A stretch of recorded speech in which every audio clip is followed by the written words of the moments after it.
Daily. Taste the Daily. Shamshabad ని separate zone గా ప్రకటించండి దయచేసి. శంషాబాద్ ని తీసుకెళ్లి చార్మార్ జోన్ లో కలపొద్దని చెప్పేసి మేము విజ్ఞప్తి చేస్తా ఉన్నాం. ఎందుకంటే శంషాబాద్ ఎక్కడో ఉంటది, చార్మార్ ఎక్కడో ఉంటది. చార్మార్ మాకు సంబంధం లేదు. అసలు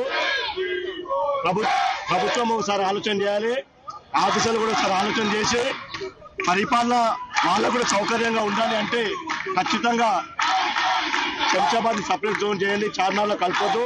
అదేవిధంగా అస్తవ్యస్తంగా డివిజన్స్ డీలిమిటేషన్ చేయడం జరిగింది కాబట్టి వాటిని కూడా ఒకసారి పునఃపరిశీలన చేసి ప్రభుత్వం వారు శంషాబాద్ లో కూడా ఒక 4-5 డివిజన్లు ఏర్పాటు చేయాల్సిందిగా కోరుతా ఉన్నాం. ఈ సభావేదిక నుండి మేము అఖిలపక్షమై అందరినీ కోరుతా ఉన్నాము. ప్రజానికాన్ని, సీఎం గారిని, చీఫ్ సెక్రటరీ గారిని కూడా కోరుతా ఉన్నాము. స్థానిక ఎమ్మెల్యే గారిని కూడా కోరుతా ఉన్నాము. దయచేసి శంషాబాద్ ని సపరేట్ గా జోన్గా చేయండి, చార్మార్ లో కలపకండి. అదేవిధంగా శంషాబాద్ లో డివిజన్స్ అస్తవ్యస్తంగా జరిగిన ఒక్క వార్డు సుమారుగా 15 కిలోమీటర్ల దూరంలో విస్తీర్ణం ఉన్నది. ఒక్కొక్క వార్డు సాతంరాయ్ నుంచి సంజీగూడ ఒకటి, కొత్వాల్గూడ నుంచి ఊట్పల్లి అని చెప్పి చెప్తా ఉన్నారు. 118, 119 డివిజన్స్ గా చేయడం జరిగింది అంటున్నారు. కాబట్టి ఖచ్చితంగా దీని మీద పునఃపరిశీలన చేసి, ఎందుకంటే శంషాబాద్ లో అన్ని మౌలిక వసతులు ఉన్నాయి.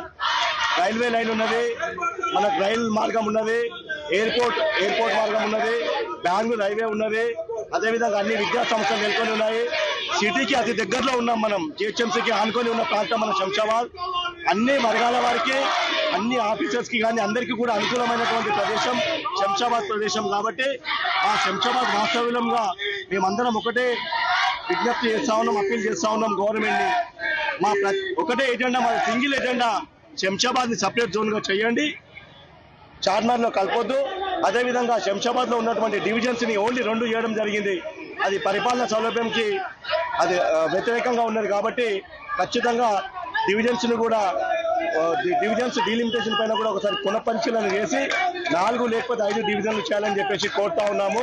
ఈ సభావేదిక ద్వారా మేము మొత్తం